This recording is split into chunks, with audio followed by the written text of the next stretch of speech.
He looked at the boarding pass in the young man's hand, then laughed in his face. "First class is for the people who own the buildings, boy, not the ones who clean them." Richard Sterling thought his platinum VIP card and his family name gave him the power to do whatever he wanted at 30,000 feet. He thought he could snap his fingers, humiliate a hard-working black couple on their honeymoon, and kick them to the back of the plane without consequence. He was wrong. He didn't know that the man he'd just insulted held the power to ground every single plane in the fleet. In the next few minutes, an entire airline would crumble, careers would end, and the world would watch arrogance get crushed by the ultimate karma. This isn't just a story about a stolen seat. It's about what happens when you mess with the wrong person. The humid air of Miami International Airport usually carried the scent of jet fuel and overpriced coffee, but to Damon and Nia King, it smelled like victory. Damon adjusted the collar of his crisp navy blue blazer. He wasn't used to wearing suits for leisure. For the last 10 years, his uniform had been steel-toed boots and a high-visibility vest. He ran a specialized logistics company, moving heavy freight across the chaotic interstates of the Midwest. It was grueling, thankless work that had cost him his back and too many missed dinners. But it had paid off. Last month, he had finalized the sale of a proprietary tracking software he'd coded in his garage. The payout was enough to ensure his children's children would never have to lift a heavy box unless they wanted to. But today wasn't about the money. It was about the promise. "You okay?" Damon asked, glancing down at Nia. She looked radiant in a cream-colored linen dress, her hair braided intricately against her scalp, adorned with small gold cuffs. "I'm nervous," she admitted, clutching her passport. "I still feel like someone is going to tap me on the shoulder and tell me to get back in the economy line." Damon smiled, a slow, reassuring expression that softened the hard angles of his face. "Not today, baby. Look at the ticket." She looked down. 1A, 1B, first class. It was their 10th anniversary. When they had married, they couldn't afford a honeymoon. They had eaten take-out pizza on the floor of a studio apartment with no furniture. Damon had promised her then that one day he would take her to Paris, and he would take her there like a queen. "Mr. and Mrs. King?" The gate agent, a cheerful woman named Brenda, smiled at them from behind the podium. The screen above her head flashed the logo of AeroVantage, a boutique airline that marketed itself as the height of luxury travel for the elite. "That's us," Damon said, handing over the boarding passes. Brenda scanned them. The machine let out a pleasant chime. "Happy anniversary, folks. We have the champagne on ice for you in the cabin. You're the first aboard." Nia squeezed Damon's hand as they walked down the jet bridge. The transition from the noisy terminal to the hush of the aircraft was immediate. AeroVantage's first-class cabin wasn't just seats. It was a sanctuary. There were only 8 suites, each enclosed in hand-stitched Italian leather and mahogany wood. "Oh, Damon," Nia whispered, her eyes widening as she saw their seats. They settled in. The seats were massive, capable of reclining into fully flat beds. A personal screen the size of a home television greeted them. Damon stowed their carry-ons overhead and sat down, letting out a long exhale. He watched Nia explore the amenity kit, examining the high-end moisturizers and silk eye mask like they were artifacts. "Champagne?" A flight attendant appeared. She was tall with a tight bun and a smile that didn't quite reach her eyes. Her name tag read Stephanie, Senior Purser. She held a silver tray with crystal flutes. "Please," Damon said. "Thank you." Stephanie poured the drinks, her eyes lingering for a fraction of a second too long on Damon's sneakers, expensive, limited edition Jordans, but sneakers nonetheless. She placed the glass down with a sharp clink. "We are expecting a full cabin today," Stephanie said, her tone clipped. "So I'll need you to keep your voices down once the other passengers arrive. Our clientele values privacy." Damon caught the subtle, jagged edge in her voice, the insinuation that they would be the loud ones. He chose to ignore it. He wasn't going to let a passive-aggressive comment ruin 10 years of waiting. "Understood," Damon said coolly. As Stephanie walked away, Naya took a sip of her drink. "Did you feel that?" "Feel what?" "The temperature drop," Nia said, raising an eyebrow. "She thinks we won the lottery or something." "Let her think what she wants," Damon said, clinking his glass against hers. "We paid full fare. We belong here." They relaxed, watching the tarmac activity through the window. For 10 minutes. It was perfect. They talked about the itinerary, the Louvre, the dinner cruise on the Seine, the hotel with the balcony view of the Eiffel Tower. It was the moment Damon had worked himself to the bone for. Then, the peace shattered. Heavy footsteps thumped down the aisle. A voice, booming and arrogant, cut through the quiet cabin. "I don't care what the manifest says. Get him on the phone now. I'm not flying on that garbage connection through Heathrow. I want direct." Damon turned his head. Standing at the entrance of the first-class cabin was a man who looked like he had been manufactured in a boardroom. He wore a charcoal suit that probably cost more than Damon's first car. He was red-faced, sweating slightly, and barking into a cell phone while snapping his fingers at Stephanie. This was Richard Sterling, the heir to the Sterling pharmaceutical empire, a man whose face had been on the cover of business magazines, usually accompanied by headlines about hostile takeovers and aggressive cost-cutting. Sterling ended his call and shoved the phone into his pocket. He scanned the cabin, his eyes glossing over the empty seats until they landed on row 1. Damon and Nia. Sterling stopped. He blinked, as if processing an error code. Then he marched forward, ignoring his assigned seat in 3A, and stood directly over Damon. "Excuse me," Sterling said. It wasn't a request. Damon looked up, calm but alert. "Can I help you?" "You're in my seat," Sterling stated, pointing a manicured finger at 1A. "I always sit in 1A, and my associate," he gestured vaguely to the empty air, "sits in 1B. You're in the wrong spot." Damon checked his ticket again, ostentatiously slow. 1A, 1B. "Nope. Looks like we're right where we need to be." Sterling let out a short, incredulous laugh. He turned around. "Stewardess! Stephanie!" Stephanie rushed over, her face pale. She knew Richard Sterling. Everyone at AeroVantage knew Richard Sterling. He was a Diamond Key member, a status reserved for people who spent $500,000 a year with the airline. "Yes, Mr. Sterling? Is there a problem?" "There is a massive problem," Sterling spat, gesturing at Damon and Naya like they were luggage left in the aisle. "Why are these people in my usual seats? You know I need the bulkhead for my legroom.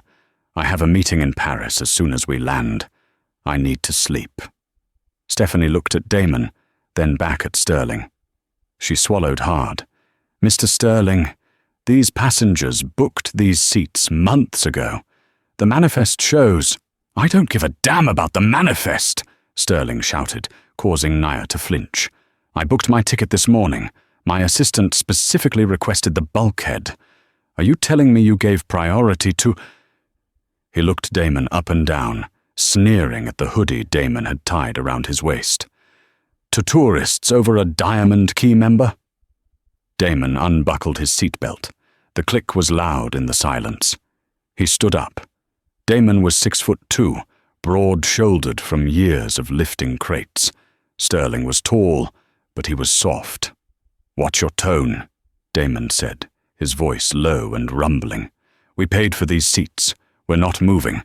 Go find your assigned seat and sit down." Sterling's face turned a violent shade of crimson. He stepped into Damon's personal space. "Do you know who I am?" Sterling hissed. "I could buy you, your little wife, and your entire family tree with the change in my pocket. I am a shareholder in the holding company that fuels this plane. Now get your bags, get up, and get to the back where you belong before I have you thrown off." Neuer reached out, grabbing Damon's arm. "Damon, it's fine. Let's just—" "No," Damon said, not breaking eye contact with Sterling. "It's not fine." He looked at Stephanie. "Ma'am, I'd like you to escort this passenger to his seat so we can depart. He is harassing us." Stephanie looked between the two men. On one side, a polite couple who had paid full fare. On the other, Richard Sterling, a man known for getting flight crews fired for serving coffee that was too lukewarm. Fear won out. Stephanie straightened her posture and turned to Damon, her face hardening. "Sir," she said to Damon, "Mr. Sterling is one of our most valued partners. There seems to have been a double-booking error in the system." "There's no error," Damon said. "I have the ticket." "I'm afraid I'm going to have to ask you to relocate," Stephanie said, her voice icy.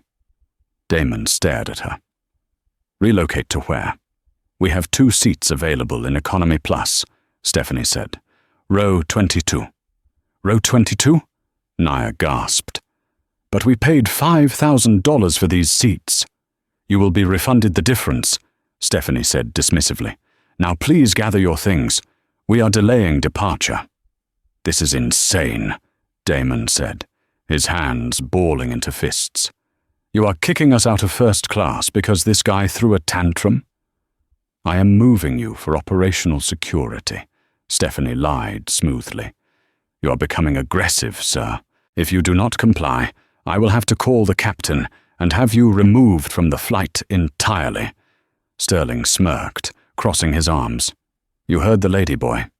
Move." Damon looked at Sterling's smug face. He looked at Stephanie's cold, compliant expression. He looked at Nia, who was holding back tears of humiliation. Something shifted in Damon's eyes. The anger didn't disappear. It calcified into something colder, harder, and much more dangerous. He reached into his pocket and pulled out his phone.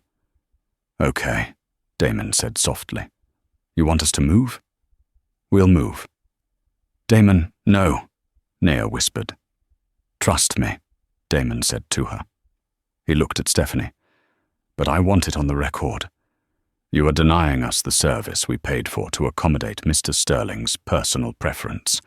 Is that correct?" "I am managing cabin dynamics," Stephanie said, reciting the corporate script. "Move. Now." Damon grabbed his bag. He helped Nia up. As they shuffled out of the suite, Sterling stepped in immediately, dropping his heavy briefcase onto the leather seat Damon had just vacated. "Finally," Sterling muttered, brushing imaginary dust off the armrest. "Someone sanitize this area." As Damon passed Stephanie, he stopped. He didn't yell, he didn't curse. He held up his phone. The screen showed he had been recording the audio of the entire interaction. "You made a choice, Stephanie," Damon said. "I hope it was worth it." He walked Nia back through the curtain, past the business-class passengers who averted their eyes, all the way back to row 22. The seats were cramped.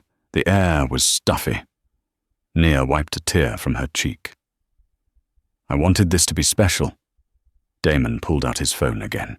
He wasn't opening social media. He was opening a secure app with a blue shield icon. He dialed a number. "Who are you calling?" Nia asked. "I'm calling Frank," Damon said. "Frank, your old boss?" "No," Damon said, his thumb hovering over the call button. "Frank, the director of the Federal Aviation Administration, and then I'm calling my lawyer." Damon looked toward the front of the plane, where Richard Sterling was currently sipping the champagne that was meant for his anniversary. "They wanted to shut us down?" Damon whispered. "Watch me shut down the whole sky." The plane pushed back from the gate 10 minutes late. In row 1A, Richard Sterling stretched his legs out, feeling the satisfying hum of the engines. He opened his laptop, already forgetting the faces of the couple he had displaced. To him, they were non-playable characters in the video game of his life, obstacles that had been removed. "Stephanie," Sterling called out without looking up. "Top off." Stephanie hurried over with the bottle. "Right away, Mr. Sterling. Is the seat comfortable?" "It's fine. A bit warm," he complained. "Tell the captain to lower the cabin temp." "I will relay the message." Stephanie forced a smile. She was shaking slightly. The look the man in 1A, the previous man, had given her was haunting her. It wasn't the look of a defeated customer. It was the look of a predator deciding how to eat its prey. But she pushed the thought away. She had protected the Diamond Key member. That was what AeroVantage prioritized. She would get a commendation for handling a difficult situation. Back in row 22, the atmosphere was very different. Damon wasn't sitting back. He had purchased the in-flight Wi-Fi immediately. His fingers were flying across his smartphone keyboard. "Damon, stop working," Naya said softly, resting her head on his shoulder. "We're in Paris tomorrow. Let's just try to forget him." "I can't forget him, Nia, because guys like that don't stop until someone makes them stop," Damon murmured. "And I'm not working. I'm executing." Damon wasn't just a logistics expert. Before he started his trucking company, Damon had been a forensic auditor for the Department of Transportation. He knew how airlines worked, not just the mechanics of the planes, but the mechanics of the money and the regulations. He knew that AeroVantage was currently in a probationary period regarding their operating license due to a series of maintenance lapses the previous year. He knew this because his logistics company had refused to contract with them for cargo hauling due to their sloppy safety records. And he knew something else. He pulled up the AeroVantage Conditions of Carriage on his phone. He scrolled to Section 4, Paragraph B, Involuntary Denied Boarding. Then he opened a secondary app. It was a live tracking app for corporate ownership.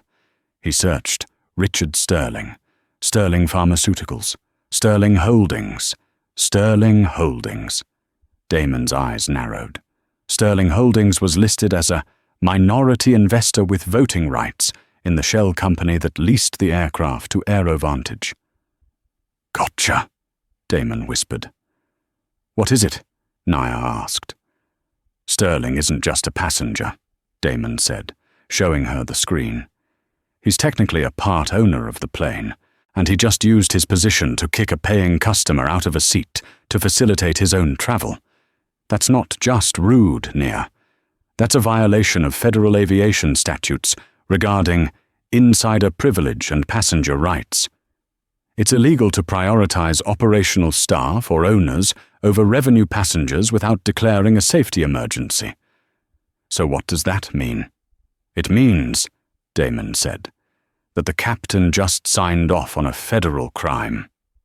Damon hit send on an email he had been drafting. The subject line read, "Urgent, Title 14, CFR violation, Flight AVE 882, imminent safety risk." It was sent to the direct inbox of the Regional Inspector General for Aviation, a man Damon played poker with twice a year. Up in the cockpit, Captain Miller was going through the pre-flight checklist. He was a veteran pilot, tired and 2 years from retirement. He had signed the manifest change Stephanie had brought him without looking at it. He just wanted to get in the air.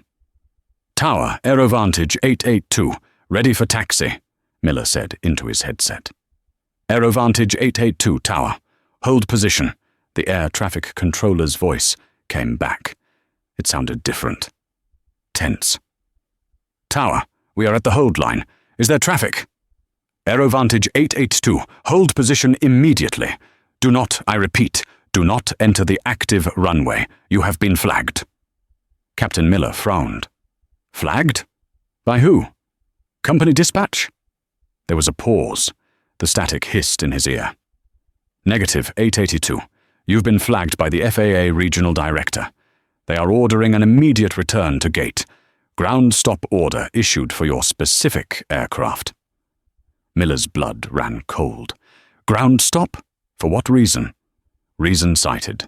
Gross violation of passenger manifest integrity and potential unauthorized commandeering of aircraft by non-crew personnel. Captain, you are ordered to cut engines and wait for airport police and federal agents. Miller looked at his co-pilot, confusion washing over him. Unauthorized commandeering. Who the hell is on this plane? In row 1A, Richard Sterling was annoyed. The plane hadn't moved. Stephanie, he shouted. Why are we sitting here? I have a schedule. Stephanie came running from the galley. I don't know, Mr. Sterling. The captain said... Suddenly, the PA system clicked on. Captain Miller's voice was shaking. Ladies and gentlemen, this is the captain. I have been ordered by federal authorities to return to the gate immediately. Please remain seated with your seatbelts fastened. Police will be boarding the aircraft shortly. A murmur of panic ripped through the plane. People looked out the windows. Flashing blue and red lights were swarming the jet bridge. In row 22, Damon King locked his phone screen and put it in his pocket. He turned to Nia and smiled. You ready to see some fireworks? Damon, Nia said, eyes wide. What did you do? I just pulled the emergency brake, Damon said calmly. Now, let's watch them hit the windshield. The plane jerked as the tug vehicle latched on to drag it back to the gate. The engines whined down into silence. Within minutes, the cabin door opened. But it wasn't the gate agent. 4 officers from the Miami-Dade Police Department entered, followed by 2 men in suits with badges on their belts, federal marshals. They walked straight past the frightened passengers in economy. They walked past the business class. They stopped at row 1. Richard Sterling looked up, annoyed. Finally, someone to escort me off this incompetence. Officer, I want to file a complaint about this delay. One of the marshals, a man with a buzz cut and no sense of humor, looked down at a clipboard. Are you Richard Sterling? Yes, obviously, Sterling scoffed. And are you Stephanie Miller, senior purser? The marshal asked the flight attendant, hovering nearby. Yes, Stephanie squeaked. We have a sworn affidavit alleging violation of 14 CFR Part 250 and Federal Aviation Act Section 404, discrimination and unlawful displacement of passengers. The marshal turned to look down the aisle. Mr. Damon King, are you present? Damon stood up in row 22. I'm here. Sir, please come to the front, the marshal called out. Damon took Nia's hand. They walked up the long aisle, passing hundreds of staring eyes. When they reached the front, Damon stood toe-to-toe with Sterling. Officer, Sterling sputtered, laughing nervously. This man is a disgruntled passenger. I am a VIP. I own shares in this company. We know, the marshal said. That's the problem, Mr. Sterling. Using your ownership status to displace a revenue passenger for personal convenience is a federal offense involving the operation of a commercial carrier. It's fraud. Fraud? Sterling yelled. It's a seat. It's a federal contract, the marshal corrected. Captain Miller. The pilot stepped out of the cockpit. Yes? You signed a manifest stating that Mr. Sterling was the original holder of seat 1A. Our digital audit shows that seat belonged to Mr. King until 20 minutes ago. You falsified a federal document. Captain Miller paled. I just signed what the purser gave me. Stephanie? The marshal turned to her. Stephanie burst into tears. He made me do it. Mr. Sterling said he'd have me fired. Well, the marshal said, pulling out a pair of handcuffs. You're definitely fired now. He turned to Sterling. Richard Sterling, please stand up. You are being detained for interference with a flight crew and federal aviation fraud. You can't touch me, Sterling screamed as the officer grabbed his wrist. "I'm Richard Sterling. I'll sue you. I'll sue all of you." "You can call your lawyer from the holding cell," the marshal said, clicking the cuffs tight. "Mr. King? Mrs. King?" "Yes," Damon said. "This aircraft is now a crime scene and is grounded," the marshal said. "However, another carrier has been notified. American Airlines has a flight to Paris departing in 1 hour. We have arranged for you to be escorted there. First class, on the government's dime as witnesses." Damon looked at Sterling, who was being shoved into the aisle, red-faced and ranting. "Have a nice flight, Richard," Damon said. Sterling lunged at him, but was held back by the police. "You'll pay for this. Do you know who I am?" "Yeah," Damon said, leaning in close. "You're the guy who just lost his airline." The holding room at Miami International Airport was nothing like the first-class lounge.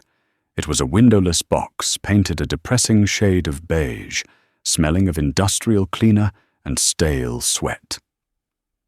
Richard Sterling sat on a metal bench, his expensive suit jacket rumpled, his tie loosened. He was fuming, his leg bouncing up and down with nervous, aggressive energy. Across from him sat Agent Harris, the federal marshal, who had dragged him off the plane, and a woman in a sharp grey suit, Aerovantage's panicked legal counsel, Deborah Vance. "This is kidnapping," Sterling spat, slamming his hand on the metal table. "I have missed my meeting. I have lost a contract worth 6 figures because you incompetents can't tell the difference between a security threat and a VIP customer. Deborah, get me out of here. Now." Deborah Vance looked tired. She didn't look at Sterling. She looked at the iPad in front of her. "Richard, stop talking." "Don't tell me to stop talking. I pay your retainer." "You don't pay me enough for this," Deborah muttered. She spun the iPad around and slid it across the table. "You haven't seen it yet, have you? They took your phone." "Seen what?" "The internet, Richard. You're trending." Sterling looked down. It was a video. The angle was low, clearly shot from a phone held at hip level. The audio was crystal clear. "First class is for the people who own the buildings, boy, not the ones who clean them." The voice was undeniable. It was Sterling's. Then, the video showed him snapping his fingers at Stephanie, the terrified flight attendant. It showed him looming over Nia. It showed the pure, unadulterated ugliness of his entitlement. "Who recorded this?" Sterling whispered, the color draining from his face. "Damon King," Deborah said, "and he uploaded it the second he got off the plane. It's been online for 45 minutes. It has 3 million views. The hashtag Sterling Racist is the #1 trend in the United States, the UK, and France."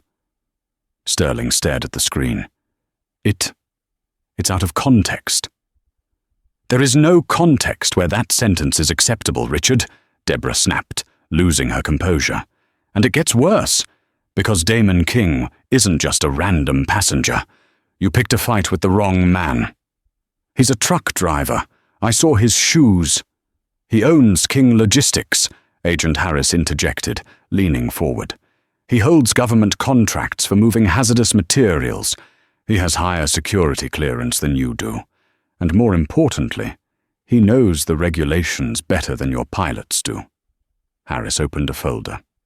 "Mr. King filed a formal complaint detailing that you, as a minority shareholder of the leasing company, utilized undue influence to bypass federal safety protocols.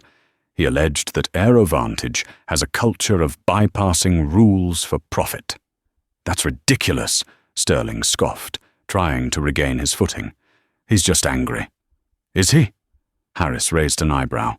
"Because based on his tip, we did a quick scan of the aircraft's maintenance logs while it was grounded. Guess what we found? Pencil-whipped inspections on the landing gear. Inspections that were signed off by a mechanic who was fired 3 months ago." The room went silent. "That plane wasn't airworthy," Harris said, his voice dropping to a dangerous whisper. If it had taken off, and if that gear had failed, everyone on board could have died, and the logs suggest the maintenance was skipped to save costs mandated by Sterling Holdings. Sterling felt a cold sweat break out on his back. This wasn't about a seat anymore. This was about criminal negligence. "Am I under arrest?" Sterling asked, his voice trembling for the first time. "For the disturbance?" "Yes," Harris said. "But the FAA is now launching a full criminal probe into AeroVantage and Sterling Holdings. We're seizing your passport, Mr. Sterling. You're considered a flight risk." "A flight risk? I'm an American citizen." "You're a liability," Deborah Vance said, standing up and closing her briefcase. "I'm recusing myself, Richard. The firm can't represent you on this. You're on your own."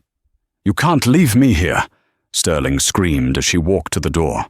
"Watch me," she said, not looking back. Meanwhile, at 35,000 feet over the Atlantic Ocean, the atmosphere was very different.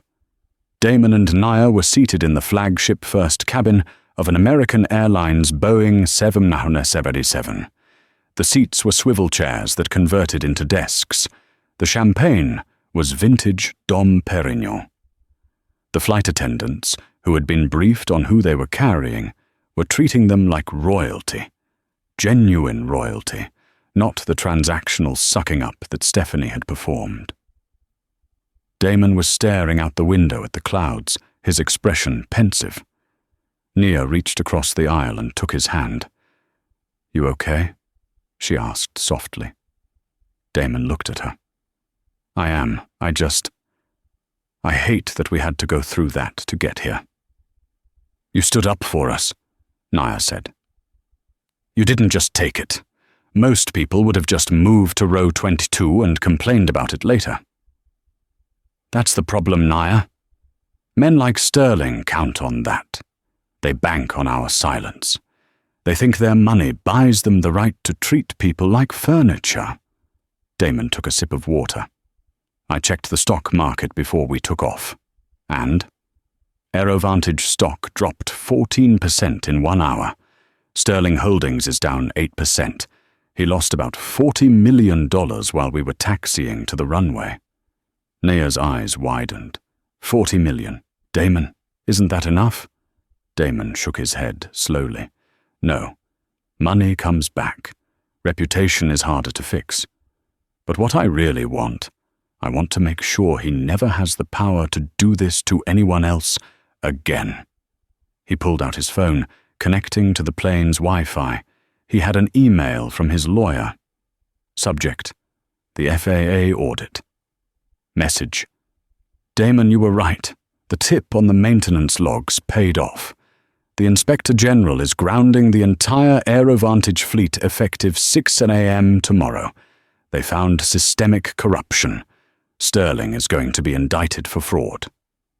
Damon smiled. It wasn't a smile of joy. It was the grim satisfaction of a job finished. "Nia," he said, "when we get to Paris, turn off your phone. We're going to enjoy our honeymoon. The rest of the world can burn Richard Sterling down without our help." 3 days later. Richard Sterling had finally made bail. It cost him $2 million and the surrender of his passport. He walked out of the detention center, looking like a ghost of his former self. He hadn't showered in 3 days. He was wearing the same suit, now stained and wrinkled. Paparazzi were waiting. Dozens of cameras flashed, blinding him. Microphones were shoved in his face. "Richard, is it true you called the passenger a boy?" "Richard, did you order the falsification of maintenance records?" "Mr. Sterling, do you have a comment on the bankruptcy rumors?" He pushed through them, his security team roughly shoving photographers aside, and dove into the back of a black SUV. "Get me to the office," Sterling rasped to his driver. "I need to fix this." He pulled out his phone. He had 400 missed calls. 300 were from reporters, 50 were from angry investors, and 50 were from his father, Arthur Sterling. Richard didn't call him back. He needed a plan first. He would go to the headquarters, rally the board, blame the pilot, blame the woman, Stephanie, and spin the narrative. He would say the video was doctored. He would say he was under stress. The SUV screeched to a halt in front of the Sterling Holdings skyscraper in downtown Miami. Usually, the doorman would open the door for him. Today, the doorman stood still, arms crossed, staring straight ahead. Richard opened his own door and stormed into the lobby. The receptionist, a young woman named Sarah, who usually greeted him with a bright smile, looked down at her desk as he passed. "Get the board on the line," Richard shouted as he marched toward the elevators. "Emergency meeting, 10 minutes!" He reached the top floor, the executive suite. He pushed open the double-glass doors to the boardroom. He stopped dead. The meeting was already happening. At the head of the massive oak table sat Arthur Sterling. The patriarch was 80 years old, a man of steel and old money. He held a cane in one hand and a glass of scotch in the other. Around the table sat the 12 other board members. They were all silent. "Dad," Richard breathed, stepping into the room. "Thank God you're here. Listen, it's a disaster, but I can fix it. We need to issue a statement denying the—" "Sit down, Richard," Arthur said. His voice wasn't loud. It was a low rumble, like distant thunder. "Dad, we don't have time to sit. The stock is—" "I said sit down!" Arthur roared, slamming his cane onto the table. The sound cracked like a gunshot. Richard flinched.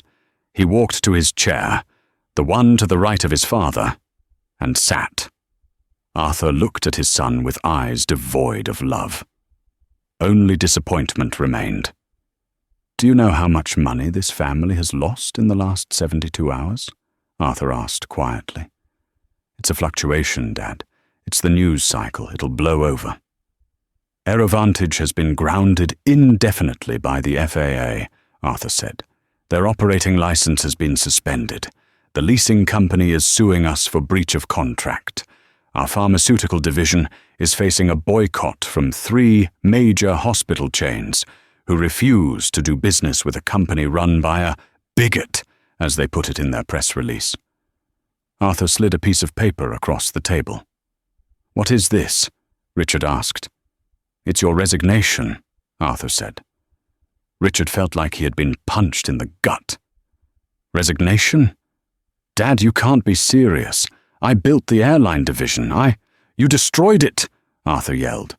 "You destroyed it because you couldn't handle sitting in row 3A. You let your ego write a check that my legacy has to cash. You insulted a man who had the power to audit us, Richard. Did you even bother to check who Damon King was? He was nobody. He was wearing sneakers. He is the largest independent logistics contractor in the Midwest." Arthur threw a file at Richard. "And guess who just put in a hostile takeover bid for our distribution network this morning? King Logistics. He's buying us out, Richard, for pennies on the dollar, because our stock is worthless." Richard stared at the file. The logo of King Logistics seemed to mock him. He planned this," Richard whispered. "He didn't plan anything." A board member named Evelyn spoke up. She was icy and sharp. "He reacted to you. You handed him the weapon and he shot us with it." Arthur stood up. He walked over to the window, looking out at the city he used to own. "You are done, Richard. You are stripped of your titles. You are stripped of your shares. The board has voted unanimously to oust you to try and salvage what's left of the company before the feds tear us apart." "You can't do this," Richard pleaded, tears welling in his eyes. "I'm your son." Arthur turned back. His face was hard as stone. "You're not my son right now. You're a liability. And in this family, we liquidate liabilities." Arthur pressed the intercom button on the table. "Security. Please escort the trespasser out of the building." 2 burly guards entered the room. These weren't the polite corporate security guards Richard was used to. These were men who looked like they enjoyed their job. "Mr. Sterling," the lead guard said, gesturing to the door. "Let's go." "Dad!" Richard screamed as the guards grabbed his arms. "Dad, don't do this!" Arthur didn't even look at him. He just poured another glass of scotch. Richard was dragged out of the boardroom, his heels skidding on the marble floor. He was hauled past the employees he used to terrorize, past the receptionist who wouldn't look at him, and thrown out onto the hot pavement of the street. He stood there, dazed, his jacket torn, his future incinerated. His phone buzzed. It was a notification from Twitter. Damon King. Just touched down in Paris. Beautiful city. Heard some good news about a logistics merger. Karma travels faster than a jet. Justice. Richard stared at the screen, and for the first time in his life, he realized he was the one in the back of the line. And there was no upgrade coming. While Richard Sterling was being dragged out of his father's building, the shockwaves of his arrogance were destroying lives in a much quieter, sadder way across town. Stephanie, the senior purser who had forced Damon and Noah out of their seats, sat at her kitchen table. Her apartment was small, decorated with souvenirs from her travels, a mask from Venice, a fan from Tokyo. Usually these items made her smile, reminders of the perks of her job. Now they looked like artifacts from a life that was already gone. Her phone rang. It was the AeroVantage union representative. "Stephanie." The rep's voice was grim. "Please tell me you fixed it, Mike," Stephanie begged, gripping the phone. "I was just following the Platinum member protocol. It's in the manual. Section 8, prioritizing high-value clients." "I tried, Steph, but the manual also says you can't violate federal statutes regarding involuntary denied boarding without a safety reason. You cited operational security on a federal form when the reason was actually preference." "That's perjury." Stephanie felt the room spin. "So, what happens?" "The airline has terminated you, effective immediately, for cause. That means no severance, no benefits, and you lose your flight passes." "But I have 10 years of service." "And you have a federal indictment looming," Mike said, his voice dropping. "The FAA isn't playing around. They want to make an example out of AeroVantage. They are charging you with aiding and abetting a federal aviation violation. You need a criminal defense lawyer, Stephanie. The union can't help you with that." The line went dead. Stephanie dropped the phone. She put her head in her hands and sobbed. She had done everything right. She had smiled when passengers were rude. She had worked holidays. She had sucked up to men like Richard Sterling because she thought that was how you survived. And now, the man she protected was in a mansion, and she was looking at prison time. A heavy knock on her door made her jump. She wiped her eyes and walked to the door, peering through the peephole. It wasn't the police. It was a woman in a sharp blazer, holding a briefcase. Stephanie opened the door a crack. "Who are you?" "My name is Sarah Jenkins," the woman said. "I'm the attorney representing Mr. and Mrs. Damon King." Stephanie tried to slam the door, but Sarah's foot was already in the jam. "I'm not here to sue you, Stephanie," Sarah said quickly. "I'm here to offer you a lifeline." Stephanie paused. "A lifeline?" "We know Sterling pressured you. We know about the culture of fear at AeroVantage. Damon King doesn't want to destroy a flight attendant. He wants the head of the snake. He wants Sterling." Sarah held out a business card. "The feds are going to offer you a deal in about 24 hours, Sarah said. "Turn state's witness. Testify against Richard Sterling regarding the safety overrides he ordered. Do that, and Mr. King will advocate for leniency on your behalf. He'll tell the judge you were coerced." Stephanie looked at the card. It was her only way out. "Why would he help me?" Stephanie asked, her voice trembling. "I humiliated him." "Because Damon King knows the difference between the person holding the whip and the person giving the orders," Sarah said. "Don't protect a man who wouldn't pay a dime to save you." Stephanie took the card. "What do I have to do?" "Tell the truth," Sarah said. "About everything." Across the city, Captain Miller sat in a much darker room. His pilot's license lay on the table, cut in half by the scissors he held in his shaking hand. He had been 2 years from a full pension. He had planned to buy a boat in the Keys. Now, the FAA had permanently revoked his medical clearance and his transport pilot certificate. He would never fly again. Not even a Cessna. He poured a glass of whiskey, staring at the wall. He had let a rich kid bully him into compromising the safety of his ship. He had signed the manifest without looking because he was tired and didn't want the conflict. His wife walked into the room. "The lawyer called, Jim?" "And?" "He said if you testify against Sterling, they might let you keep the partial pension, just the base amount. But you have to admit that you knew the landing gear inspection was skipped." Miller closed his eyes. To admit that was to admit he was a bad captain. It was the ultimate shame. "Do it," his wife said softly. "Richard Sterling has enough money to buy his way out of hell. We don't." Miller nodded slowly. The code of silence among pilots was strong, but the instinct for survival was stronger. "Okay," Miller whispered. "I'll sing." 6 months later, the federal courthouse in Miami was surrounded by media vans. The AeroVantage scandal had become the biggest corporate takedown of the decade. It wasn't just about a stolen seat anymore. It was about systemic corruption, bribery, and endangering public safety. Inside courtroom 4B, the air was cold and tense. Richard Sterling sat at the defense table.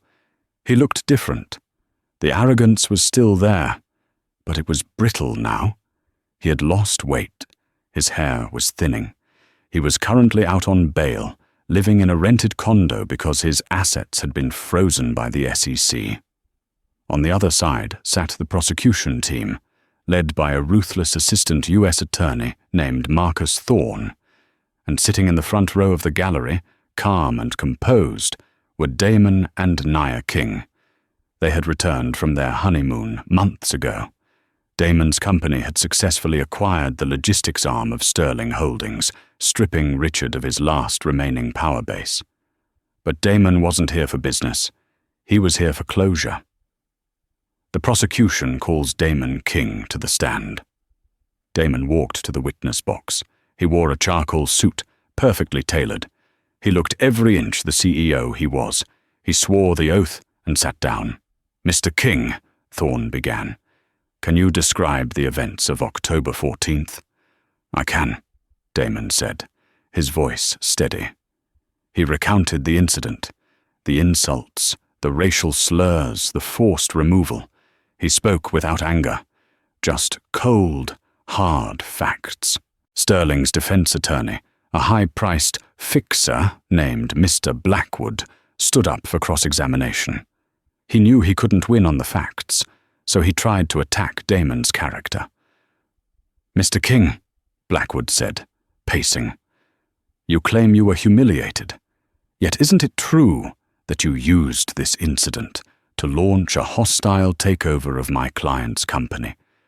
Isn't this whole trial just a corporate strategy to lower the stock price so you could buy it cheap?" A murmur ran through the courtroom. It was a dirty tactic, trying to paint the victim as the mastermind. Damon leaned into the microphone.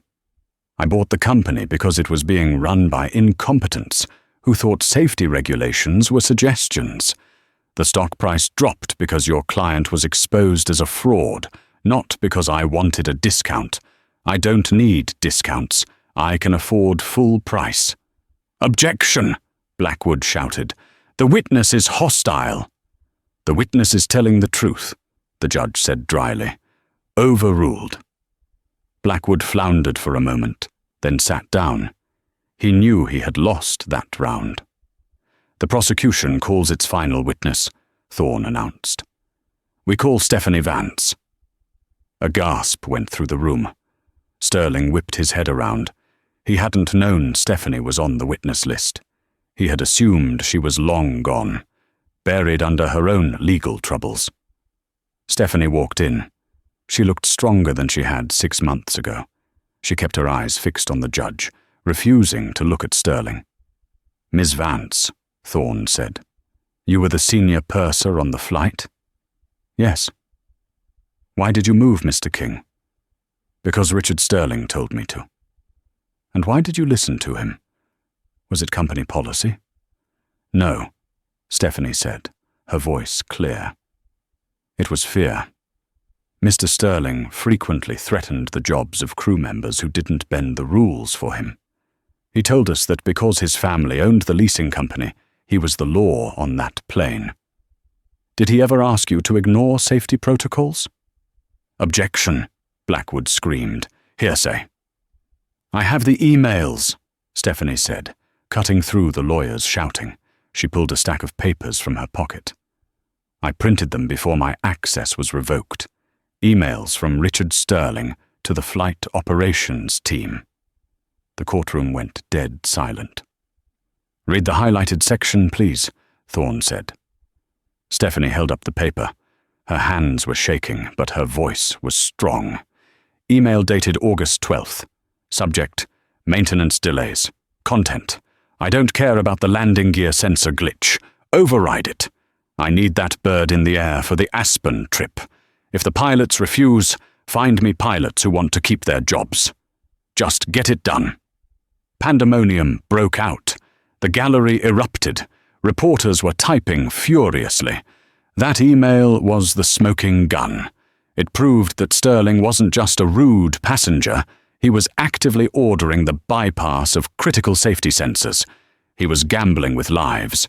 Sterling stood up, his face purple. "She's lying. That's faked. I never sent that." "Mr. Sterling, sit down," the judge bellowed. "She's a disgruntled waitress. I said sit down, or you will be held in contempt." Sterling collapsed into his chair. He looked at the jury. They were looking back at him with expressions ranging from disgust to hatred. Damon watched from the gallery. He saw the moment the light went out in Sterling's eyes, the moment he realized his money couldn't fix this. Stephanie finished her testimony. As she stepped down, she walked past the defense table. She stopped for a brief second.